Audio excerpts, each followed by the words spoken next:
Okay, here's my take on morning practices. I say don't do them, especially for a high school coach.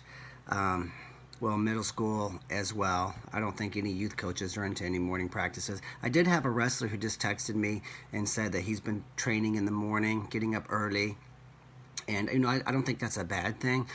But I think that day in and day out, morning practices are counterproductive.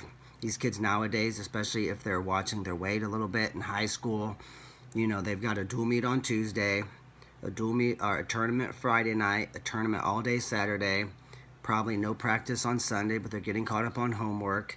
And the other 3 days a week they're practicing. And if you're dragging them into practice in the morning before school starts at 7:20. The homework is just crazy nowadays. It's silly to me, but that's just my opinion. They got 2-3 hours of homework at night sometimes, and they need to sleep. A growing high school and middle school kid, they're going to need at least 8 hours. They probably need 10, right? And so if you're getting up in the morning and they're up there training, I just think it's counterproductive, just from a sheer they need to sleep standpoint. Plus, it wears them out, it burns them out. They can't wait till season to end. So now you have an athlete that's emotionally done, right? Because you have just basically ran them ragged, right? Now, as far as saying, well, we like to do our drilling and then we shorten our night practices so there's more intensity, I kind of call BS on that. You can run an intense practice.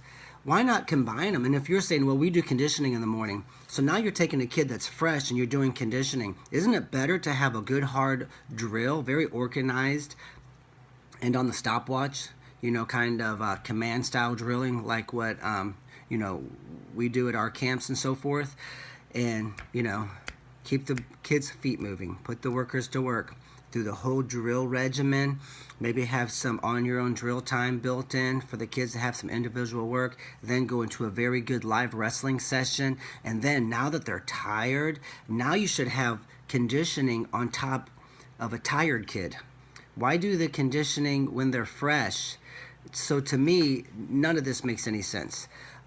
If you're a morning practice person, that's your deal. I'm not here to necessarily change anybody's opinions. I just know even at the college level, a lot of the colleges have dropped morning practices, early morning practices. Plus, they had the flexibility of saying, okay, here's these kids' class schedules. You're going to come in at 10:30. You're going to come in at 9. You're here at 8 or 7:45. Then you come back at night for the group practice. So if they're doing morning practices, it's not the 5:45 or 6:15 a.m. I'm not saying no colleges do it nowadays, but I know quite a few that have given up on it, and they just feel like they want these kids to rest.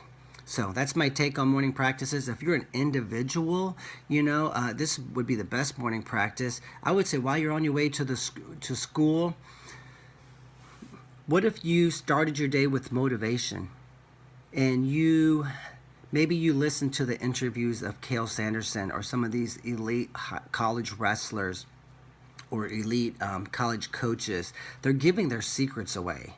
But what we like to do is we like to go to the internet and we like to watch their matches. But we probably know enough moves to win a high school state title, most of us.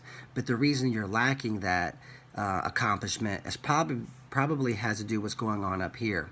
So I would like to say, the best morning practice is just listening to YouTube, or maybe there's some great motivational clips you can listen to.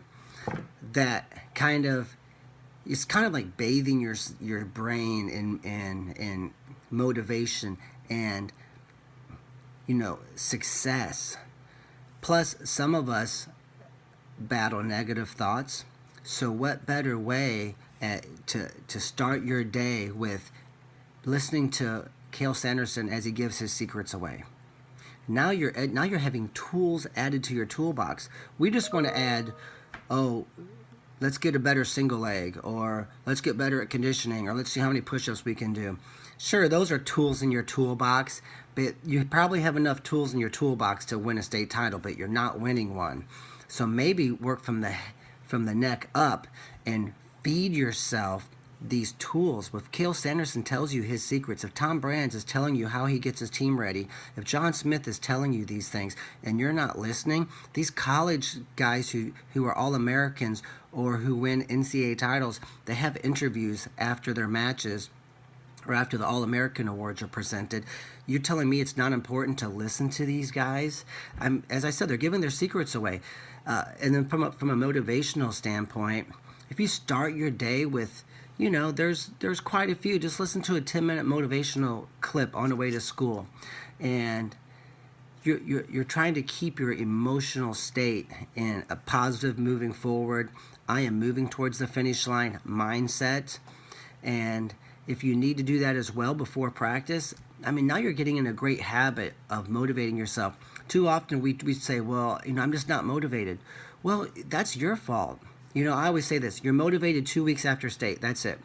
Even if you won the state title, you're still super amped and you want to get on the mat, right? Because, it's just exciting. You probably want some pats on the back. And, hey, who doesn't, right? But most of us maybe didn't accomplish our goal. So you're super amped up and motivated 2 weeks after state. The other 50 weeks a year, you're not motivated. So it's your job to motivate yourself, right? There's a famous guy online, Zig Ziglar. He says, motivation, like a bath or a shower, wears off. That's the reason it's required daily. And I do believe that is true. So the best morning practice might just be where you tell the kids, hey, write down your goals every morning or read them 3 times every morning. Listen to something motivational. Listen to an interview. And you might even find some great ones that you email or text out to your team. And that's your morning practice, because you're going to get a whole lot more mileage out of that than doing some conditioning, throwing around some dumbbells, drilling more single legs that they've already been doing since they were 6 years old. And you're probably going to find that you're going to have a team that's really competing at a different level. So there's my spin. Come check us out at purlerwrestling.com. And if you're interested in training with us, we have our 15,000 square foot training center in St. Louis, Missouri area. Camps have sold out fast, 13 out of the past 16 years. So we would love to have you involved. But if you choose someone else, good luck this summer. And subscribe to our channel. I love sharing great advice with everyone. And hopefully some of it is very helpful to you. So good luck to this good luck to you as you enter the end of the season.